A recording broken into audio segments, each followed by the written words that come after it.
Well, for those of you who were thinking this might be a big prank, because Roger, you've been talking about this for a while now, it's not a prank. This is not an April Fool's joke. It's here, and it's snowing, and it's real. You can see, take a look at the conditions right now here in Biddeford. It's been snowing for the last few hours, and it's just kind of starting to stick right now. We've seen the plows just getting out there, making their first few passes out here.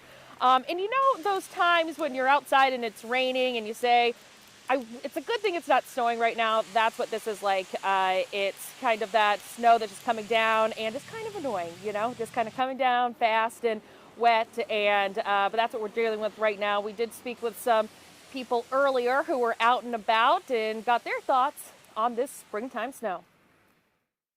Is what it is. It's Maine. Sunny one day and blizzard the next, so we deal with it. Kind of hoping it'd be gone by now. Yeah, be nice. I was hoping it would be gone by now too. It's a little snowball here. It's kind of that lightweight snow. Oh, I missed. That one was for you, Roger, though, for the snow. You're responsible, right?